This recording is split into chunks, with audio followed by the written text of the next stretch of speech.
Bom, ficou um pouco longo, né, a aula, mas como eu falei para vocês, eu estou com alguns problemas e eu não tenho certeza se à noite, no caso é agora, a gente vai conseguir fazer a videoconferência e eu espero que sim.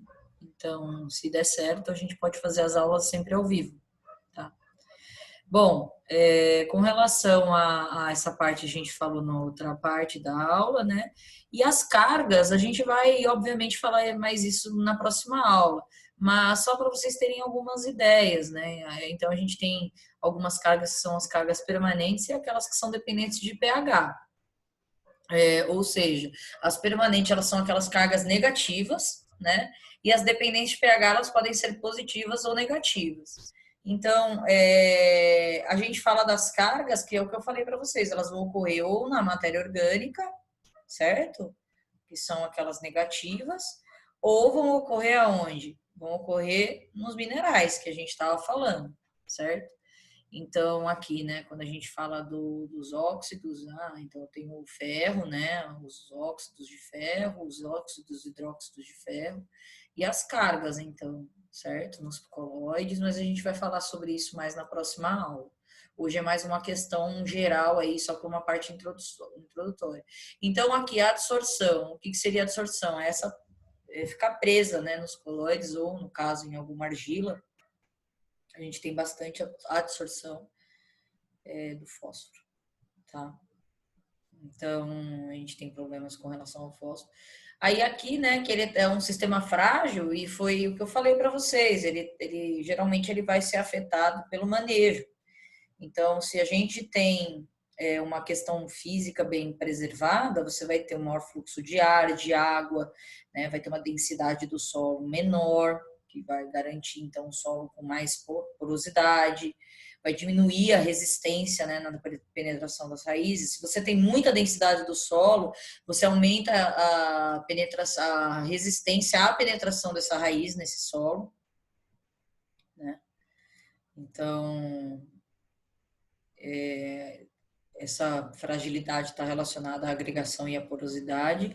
A gente tem que processos erosivos, eles vão carregar as partículas desse solo, vão gerar um caminho preferencial da água, né? Então, com isso, o problema da compactação gera aí perdas, né, da água e também problemas relacionados à infiltração e à retenção de água. Né, a parte biológica, então as atividades dos micro-organismos são de extrema importância, porque eu consigo fazer com que haja aí a decomposição de matéria orgânica, a agregação de solo, a fixação biológica, né? Eu tenho as características aí das imobilização dos nutrientes, então o micro-organismo ele vai consumir certas características e disponibilizar outros. O químico, né, a disponibilidade dos elementos, tanto os requeridos pela planta quanto os tóxicos. E então a gente tem aqui, ó, um exemplo, né, a quantidade de potássio comparado, a gente tem uma diminuição, então, de alguns problemas e até aí no caso a deficiência, certo? Então, o equilíbrio é muito importante. Quando a gente fala que o alumínio ele é tóxico, o que significa isso? Significa que ele na verdade, ele limita o desenvolvimento radicular da planta, o alumínio. E essa limitação do sistema radicular, do desenvolvimento radicular, faz com que engrosse essas raízes, né? Esse engrossamento, ele não permite o desenvolvimento. Então, sempre que a gente tem uma alta concentração de alumínio, a gente tem um efeito muito negativo no sistema radicular e, consequentemente, no desenvolvimento da planta. Então, a gente tem aí que existem alguns nutrientes que são considerados os nutrientes essenciais. Então, quais são eles, né? A gente tem aqueles que são obtidos a partir do ambiente, né? O ambiente como um todo, como, por exemplo, carbono, oxigênio e hidrogênio. E os demais nutrientes que a gente costuma tê-los disponíveis aí, ou via solo, ou via fertilizante. Então, a gente vai ter o nitrogênio, o fósforo, o potássio, o cálcio, o magnésio, o enxofre, o ferro, o manganês, o zinco, o cobre, o boro, o cloro e o molibdênio. Então, existem também aqueles que são os benéficos, que é o cobalto, o silício e o sódio, e os tóxicos, que a gente considera o alumínio, o manganês e o ferro. O manganês e o ferro, eles são micronutrientes, mas em determinadas concentrações eles podem ser tóxicos. E aí, né, um dos pontos chaves da disciplina, que é considerada a lei do mínimo. Então, o que significa essa lei do mínimo? Significa, né, que foi o que eu falei para vocês, né, quem pegou a primeira aula do plano de ensino, que um nutriente, ele pode limitar o desenvolvimento da planta, mais ou menos aqui, né? A gente tem todos eles equilibrados, mas a falta de um evita a produção máxima, né? Então, ele vai ser limitado pelo nutriente que se encontra no mínimo. Então, assim, né, como as hastes de um barril.